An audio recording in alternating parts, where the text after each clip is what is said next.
Welcome.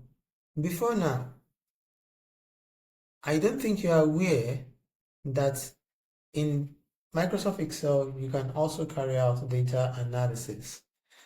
Data analysis that has to do with uh, trying to pick up some kind of descriptive statistics, summary statistics of a numeric column. You can do this in Microsoft Excel.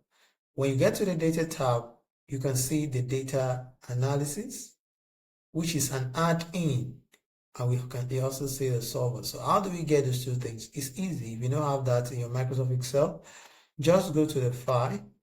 In your file, you can go to, in this case, I have more. In this case, I have more. So under the more, I can go to options, and with that, I can click on add in.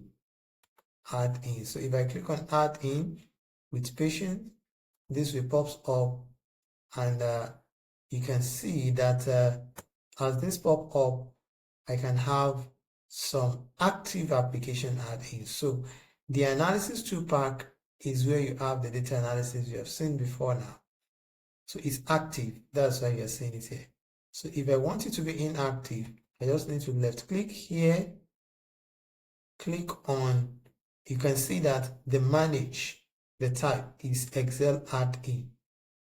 Why you can see that some others that I've added, some are come add-in. So you must check the category under this manage. So it's correct as manage add-ins, Excel add-ins. I click on go, and I can uncheck the analysis 2 pack if I don't want it to be there. Once you press OK, you will observe that you can only see the solver, which I didn't uncheck. The data analysis is not there again. So to have it back, I just click on the file. I go to options. You can also locate where it is in your own as well. Click on the add in, and I will make sure I go to this, and I'll click on analysis 2 pack. So once I press OK, it pops up. So let's quickly use this data analysis 2 pack, which is data analysis here, to look at the summary statistics of the salary in this simple HR dataset. So how do we determine the summary statistics of the salary? So just highlight and click on data analysis. So to get that, I want to work on descriptive statistics. So I will choose that option. You can see several options: ANOVA, correlation, covariance, exponential smoothing, Fourier analysis, histogram, moving average, etc. So you have varieties of analysis you can do, regression, sampling in this Microsoft Excel. Microsoft Excel is very powerful. I'm an advocate of Microsoft Excel. I love Microsoft Excel, but I always tell people that make sure you are able to put in your best to master Microsoft Excel before you try to exploit other tools, because it is very powerful tool for everyone to use. So you click on the descriptive statistics and you click on OK, and immediately you do that, it's asking you for the input range. So where will the input range? So for the input range, what you need to do is you highlight on this and take it down.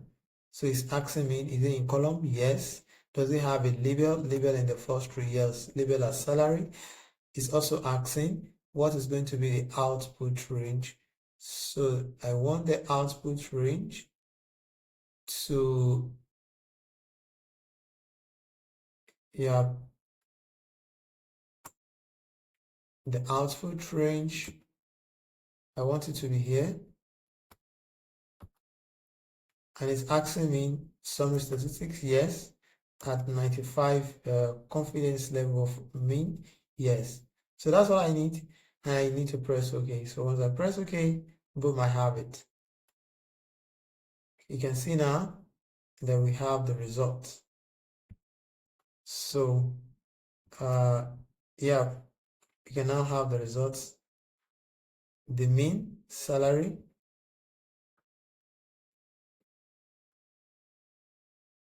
So let me use the 1000 separator at the home tab. So you can see that we have the main salary, which is 1,738,376. You can see the standard error, the median. We don't have the mode. We have the standard deviation, the sample variance, the kurtosis, and the skewness. So you can see that it's showing that both are negative, both the kurtosis and the skewness. We have the range, the minimum, the maximum, the sum of all the salary, the count. So it's just for 4 staff, and you can see the value at 95% confidence interval. So this is how it works, and I hope you have been able to learn something interesting in this video. Thank you for watching, and bye for now.